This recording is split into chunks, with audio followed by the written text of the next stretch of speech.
Hello and welcome back to the Outdoor Minimalist Podcast. I'm your host, Meg Carney, and I'm an outdoor and environmental writer and author of the book, Outdoor Minimalist, Waste Less Hiking, Camping, and Backpacking.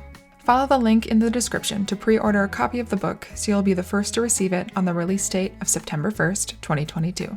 The Outdoor Minimalist Podcast has a goal to give listeners actionable ways to waste less hiking, camping, backpacking, and more during every step of their process. Your impact outdoors starts long before you hit the trail and goes beyond leave no trace ethics. You'll learn how to identify sustainable outdoor brands, how to ask hard questions regarding sustainability, and begin to shift and evolve your mindset to integrate minimalism into all of your outdoor pursuits.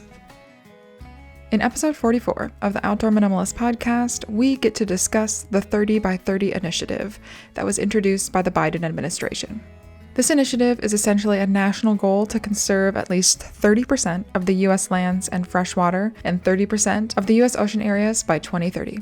We aren't only talking about that though. We also get to discuss the Recreate Responsibly Campaign and many other amazing initiatives happening in California today. I was really excited to hear about these goals and initiatives, and I am even more excited to introduce someone that is currently working to achieve them. Lexie Gritlefeld is on a mission to make the outdoors welcome for all to explore. After working for a U.S. Congresswoman, Lexie discovered a particular interest for outdoor recreation and conservation policy, and she decided to follow that passion, which has led her to be the only staff member for a newer nonprofit organization, California Outdoor Recreation Partnership, also known as CORP. CORP represents 80-plus outdoor industry businesses and organizations in policy advocacy issues. The main sponsors are REI and the North Face. Their top priorities include equitable access, outdoor recreation infrastructure, and climate change resiliency. So welcome to the Outdoor Minimalist Podcast, Lexie. I have really been looking forward to our conversation, but before we get started with that, can you tell me a little bit more about your love of outdoor spaces, how you kind of got into outdoor recreation, and how all of that currently fits into your life?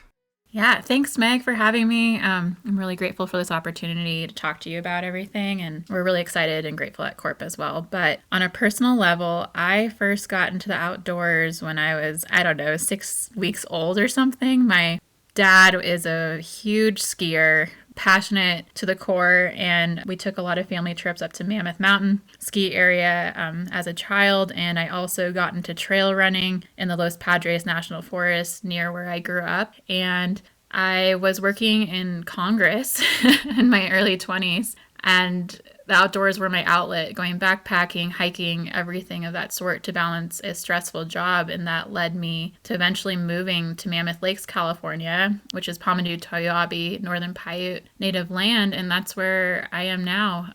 And I recreate with backcountry skiing, alpine skiing, trail running, rock climbing, you name it. I'm very passionate about the outdoors, but also making sure that they're inclusive for everyone. That's awesome. Yeah, I'm not sure if I have been to that part of California, but I know California has a lot of really amazing recreation opportunities. Did you move out there for a job specifically, or just because you kind of loved that space? It was largely because I loved this space. I was spending way too much time traveling on the 395, which is the main highway that connects the Los Angeles area up to here. And I realized, wow, I'm spending so much money on gas. I might as well move there. And it brought me here. It's the Eastern Sierra in the Sierra Nevada mountains of California. We're about 3 hours south of Lake Tahoe. Oh, okay. Yeah, that's very helpful. I was trying to picture exactly where it was, but that makes a lot more sense. Now, how long have you lived there? Been about 4 years now. Yeah, I first came here as a child or a baby, and now I'm 32 years old and been here since I was 28.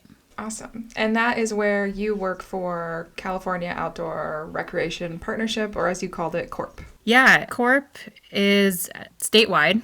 And so I have the opportunity to work remotely for them and be anywhere within the state. That's the only requirement I have, is that I have to be in California. And it's awesome because we have board members all over California, from Arcata, which is, north coast of California, all the way down to San Diego. So we've got a wide spectrum throughout the state. Oh, okay.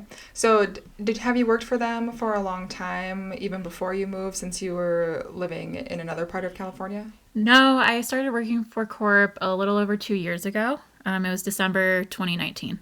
And what exactly is CORP as an organization, like the overall mission and what you all do? Yeah, so CORP is a 501c6 nonprofit organization that advocates on behalf of outdoor industry companies and organizations in California. We're essentially a state outdoor business alliance, and our mission is to power a voice for the outdoor recreation industry, to shape policy, support investments, and engage an inclusive outdoor recreation economy. We also highly engage a community of outdoor participants in California around the benefits of outdoor recreation. California is home to the nation's largest active outdoor industry economy. It contributes $44.5 billion in economic spending annually and 488,755 direct jobs, while supporting active lifestyles, community health and wellness, and a shared love for California's great outdoors. Oh, wow. Yeah, I did not know that about California. I mean, it is a really large, vast state, but it's not always the first state I think of when I'm thinking of outdoor recreation. Yeah, a lot of people think of Colorado or Montana. Yeah. But there's not quite as many people in Montana, that's for sure. So what is your role with CORP? Yeah, so I started with CORP in December 2019 as the part-time membership coordinator, but to this day, I am the only staff member at our organization. As a relatively newer nonprofit, we don't operate on a large budget, so we contract out work. For example, Doug Houston of Houston McNaughty has been our contracted lobbyist, and our plan is to grow and hopefully have a higher operational budget in the years to come. But I'm very grateful for our board of directors. It's a working board, and that's very true. I wouldn't be able to accomplish any of our goals or mission without the help of our 8 board members, and especially our board president and chair, Matt Lyon, who is the CEO of HydroPack. Oh, okay. So that is a very interesting work dynamic, but it sounds pretty reminiscent to other types of nonprofits as they're kind of gaining traction in that space. So what are some of the specific initiatives or campaigns that you are working on? So we mostly focus on California state policy. We dip into federal at times. Like an example of that would be we just submitted comments for the Joshua Tree Climbing Management Plan. But our main 2 focus initiatives right now are pieces of legislation that we're supporting. And as of today and April, they are both in the California State Assembly. The first is Assembly Bill 1789. The bill is authored by Assemblymember Bennett, who represents the Ventura and Santa Barbara counties area. AB 1789, it seeks to address historic funding deficiencies associated with natural surface trail investments in California by calling for a one-time general fund appropriation of $75 million and an annual appropriation of $15 million for investments that create, expand, and improve the natural surface trails networks throughout the state trails and greenways program. So the 2 main sponsors are the California Parks and Recreation Society and the Rails to Trails Conservancy, which is a nationwide nonprofit organization that advocates for rehabilitating old rail lines into multi-use trails. A bill by Senator McGuire of California's North Coast region passed last session to create the Great Redwood Trail, which will be a 320-mile world-class multi-use rail-to-trail project connecting California's San Francisco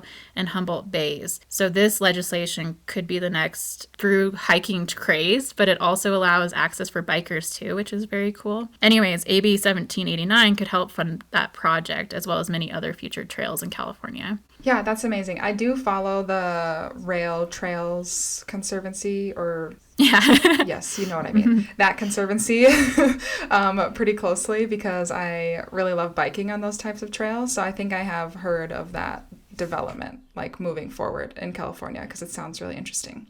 Yeah, it sounds like a new trail for you to check out. Yes, they are very fun to bike on because they are relatively flat. Other than those initiatives and campaigns, both of those sound relatively recent. Are there other specific initiatives or campaigns that you've been working on for a long time or that are coming up in the future that maybe other people in the outdoor industry should be paying more attention to? So there's another bill going through right now, and that's tied to equitable access for all, and that there's been a lot of initiatives on the federal level with equitable access for all, but the one in California we're working with right now is AB 2346, which is authored by Jesse Gabriel, who represents more of an urban area that is the west side of the San Fernando Valley. So AB 2346 is labeled as Equitable Outdoor Access for All. It will create a comprehensive grant program under the California Natural Resources Agency that would augment existing programs in addressing remaining gaps in outdoor access funding. The bill helps to deliver funding for local agencies and nonprofit partners to provide transportation to green spaces, physical activity programming, multilingual translation, workforce development, career pathway programs, education related to water, parks, climate, and coastal protection.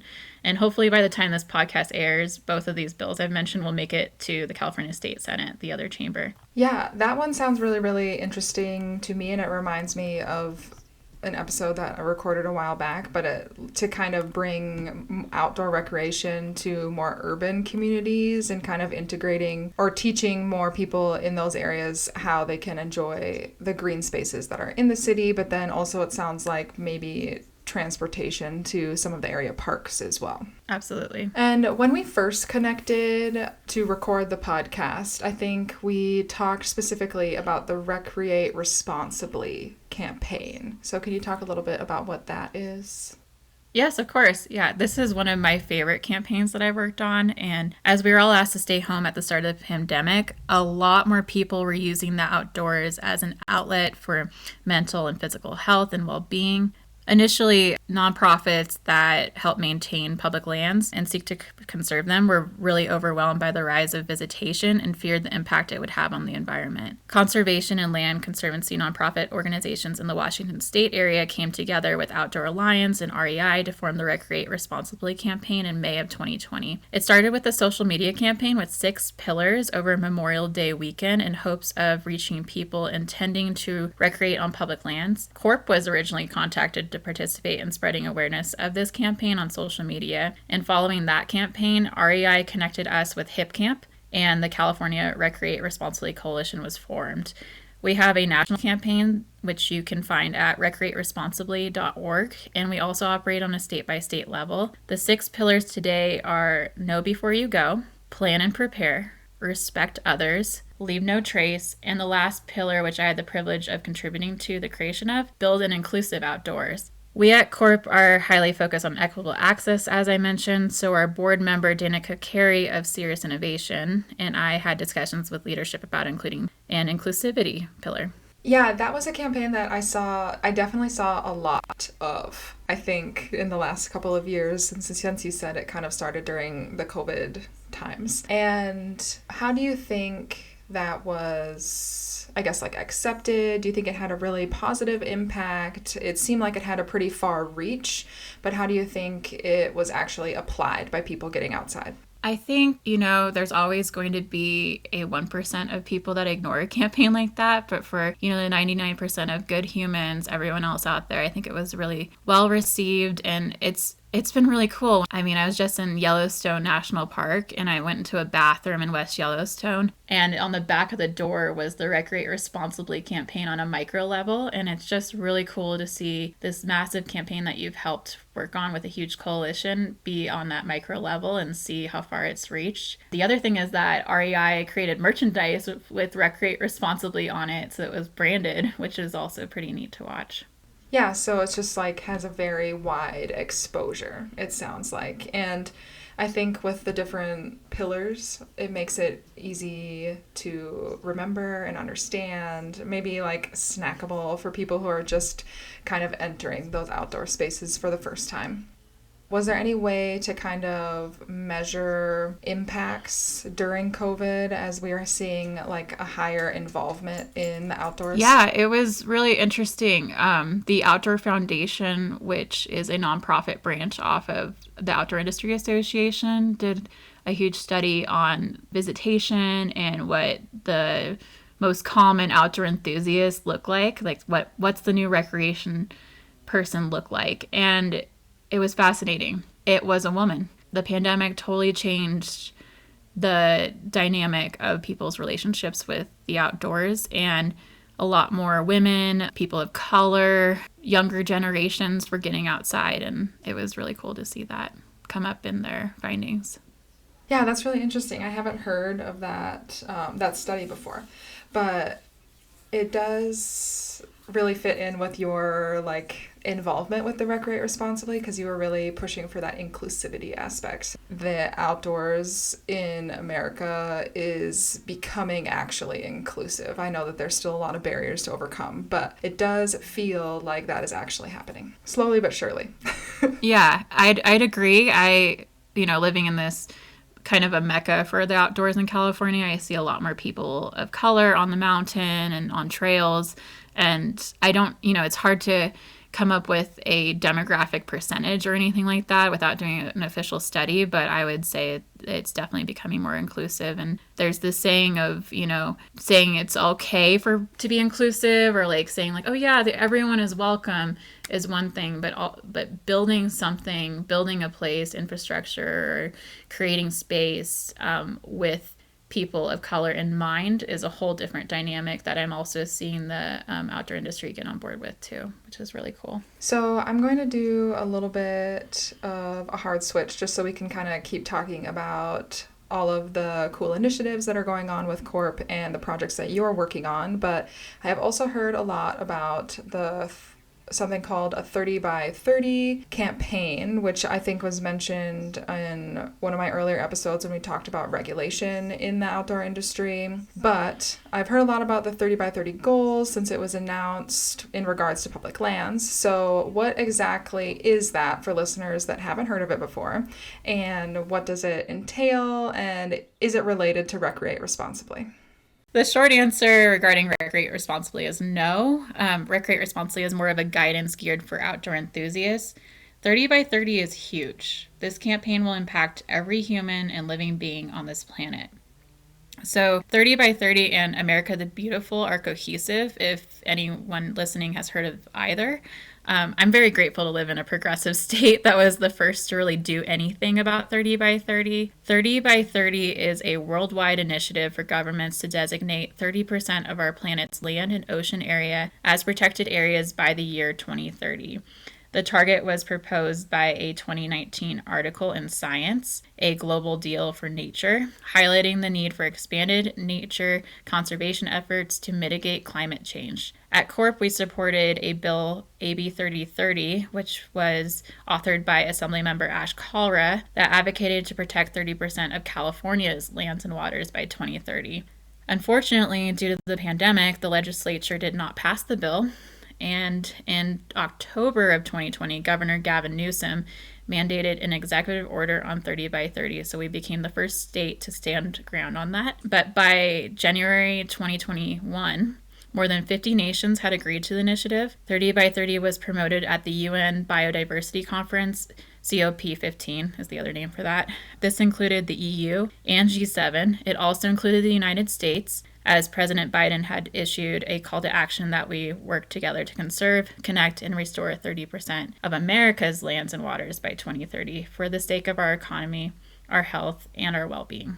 Okay, so I have a lot of questions about 30 by 30, and I'm hoping that you are the right person to ask. So just look at it from kind of California's perspective, since you guys were kind of the first state to jump into that in the United States. But how is California actually working to achieve those goals within that campaign? So once that executive order was put into place, the job was passed on to the California Natural Resources Agency. And Deputy Secretary Jennifer Norris is the leader in charge of the 30 by 30 on the California state level. And what they did as an agency was put together a bunch of workshops, listening sessions, panel discussions. They brought in the top experts from universities throughout the state on everything from climate change to biodiversity to public lands and water issues, and also equitable access issues were included as well. So over the past, what would that have been, year and some change, they conducted all these webinars and things and got everyone involved or stakeholder organizations like us. And they were huge workshops. I mean, they were holding 3 to 5 hour long workshops for this. And they finally released a report in February of this year on how they want to go about it. It's a suggested study that hopefully the state and other nonprofit partners and agencies and everyone can work together to do on the micro level. So the state has kind of put together this strategy plan, but a lot of this has to be done on the local level at the county, the city, the town, the municipalities. So right now a plan is put into place, but it's going to be kind of the burden's going to be put on the local level to carry through with these goals. Yeah, I think I see that happening with a lot of different initiatives, but it makes a lot of sense because it is different from each municipality across the board. So is that what it kind of looks like with the other states that are involved, and then maybe even other countries as well? Yeah, I'm not too familiar with what's going on in other countries with it and how like the EU is dealing with it quite yet. I haven't had the opportunity to, be exposed to that because the California plan just came out. But on a state level, Nevada passed legislation on 30 by 30 in May 2021. And then also New Mexican Governor Lujan Grisham enacted an executive order on 30 by 30 in August 2021. But this is where I'd encourage your listeners to get involved with 30 by 30 on their state level because, that's only a few states. Yeah, I thought it would be more. That's only 3 states. Other states have tried to put legislation into place, but it just hasn't happened yet as far as passing. So what would be the best way for a listener? So let's use me for an example. So I live in Washington, and I feel like it's also a relatively progressive state in some ways. So how would someone like me be able to kind of push for a 30 by 30 initiative or plan like California has? So there are Outdoor Business Alliance Network organizations throughout the country that are working on 30 by 30 that you can get involved with. So there's a Washington State one. Outdoor Alliance is a partner of ours that is heavily working in Washington State on initiatives like this. So that'd be an organization to get involved with.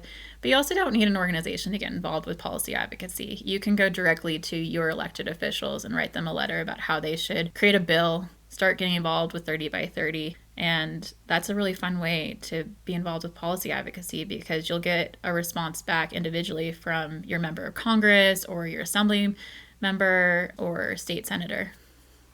Awesome. Yeah, that's kind of what I envisioned would have to happen.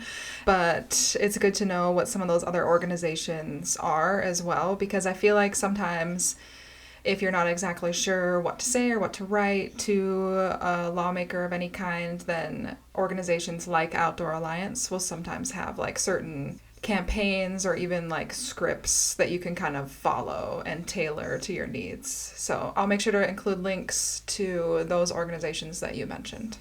So back to 30 by 30 in California, since you guys have a plan. You have a plan of sorts kind of going into place right now.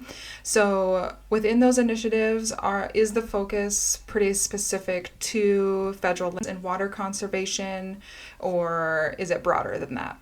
No, it's not just even public lands and public waters. It is 100% of the makeup of our state, our country, our world. So cities are factored into this equation. It includes private and public lands and waters. Waters are defined as up to 200 miles off of the coastline. But the other thing that I should mention is that each 30 by 30 initiative has taken its own form, whether it's in California or Nevada or on the federal level with America the Beautiful.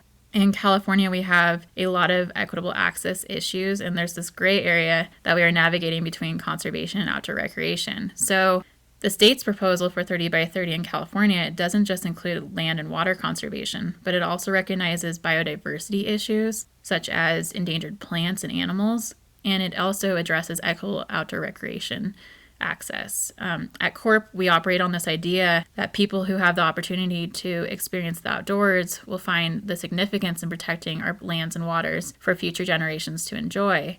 So access is important, but it has to be in alignment with conservation and biodiversity efforts. It's pretty tricky to address. That would make it really, really difficult to have like a cohesive plan in place because it is so vast. And it is very difficult to kind of measure, I feel like, that type of large-scale progress. So with all of that in mind, how can we as outdoor recreation participants or even policymakers in other states, how can we use the 30 by 30 goals or even the California plan as a way to help guide conservation efforts and to measure the progress of those efforts? Well, it's a percentage that we can track, and we have estimates on what percentage is already protected in California and on the federal level. The California Natural Resources Agency estimates that 24% of California's lands and 16% of coastal waters are already conserved. So the closer we get to 30%, and once we do, that's a definitive measurement of progress for conservation. But Meg, this was a loaded question for me because we're not done when we reach 30%. The next goal in mind is 50 by 50. It just hasn't been introduced yet, and people don't want to talk about it yet because they're like, let's get through this first. Let's get through this. And, everything a little bit at a time. But I assume it will be introduced in 2031. It makes a lot of sense to me that they would want to do it somewhat incrementally and not make it feel like too overwhelming. Like jumping right to 50 by 50 might feel too hard. So kind of going to 30 by 30 first makes sense. And especially because it feels like there's not a big rush for a lot of states wanting to participate or like really, really, really pushing for it if there's only 3 states involved right now. I did not look up before this, like which states were involved in 30 by 30, but in my head, I was like, oh, I can probably guess all the states, and there's probably so many, and I'm very disappointed. I should clarify, there is more movement with it. Okay. Like there's been initiatives introduced, they just haven't been passed, like signed by a governor, ready to go. Okay. Do you know which states have been kind of pushing for more initiatives? The main 2 right now that are pushing for it are South Carolina and Hawaii. Oh, okay. Interesting. Not the ones that I was thinking of. It never is. I know. That surprises me as well. Okay. Well, we need more people kind of advocating for this type of involvement in 30 by 30.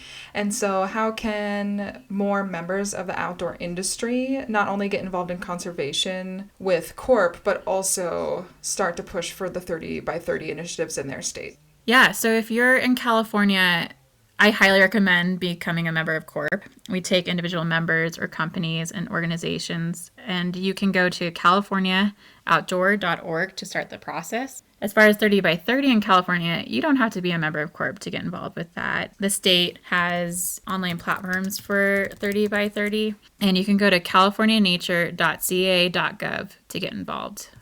And then if you're outside of California, I'm happy to help connect you with the State Outdoor Business Alliance in your state or any of our federal partners like the Outdoor Industry Association and Outdoor Alliance. Awesome. Those are all great resources, and I'll be sure to link to those websites in the episode notes. And kind of within that question, because I think we were talking kind of a lot about individuals and how individuals can kind of seek out resources and information or even write policymakers. But would you have any recommendations as far as policy involvement or involvement with CORP for outdoor industry businesses or companies?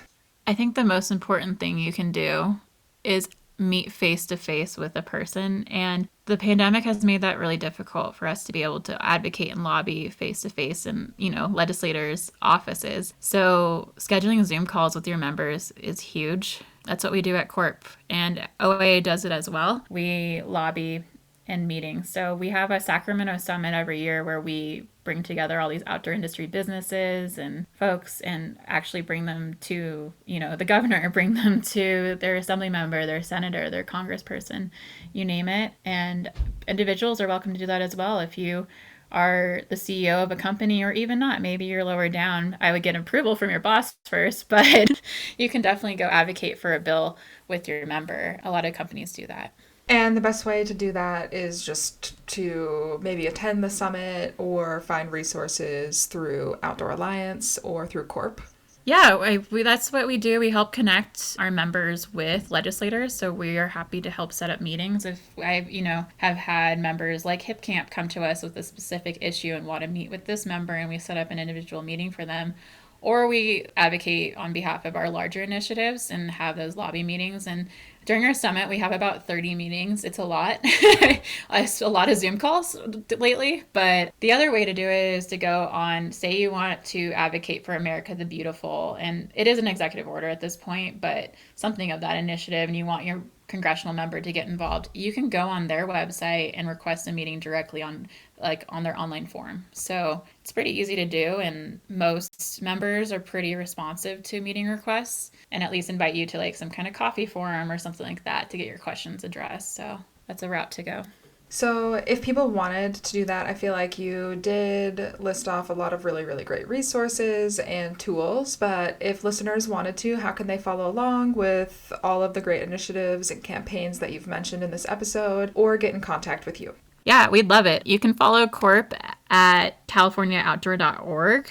You can follow us on Instagram, Facebook, Twitter, LinkedIn, or you can sign up for our e-newsletter. There is a direct sign-up link at californiaoutdoor.org. You can also email me, Lexie, Lexie, at californiaoutdoor.org, or you can follow me on Instagram at Lexie Gritlefeld. Awesome. And just like with all the other resources, I will also share that in the episode notes. Unless you have any other insights or things that you want to share with the listeners, I'll just say thanks for being on the show. Yeah, thank you so much for having us, Meg. We're really grateful that you're helping to amplify our message, and we hope your listeners will be as enthusiastic as we are about the great outdoors.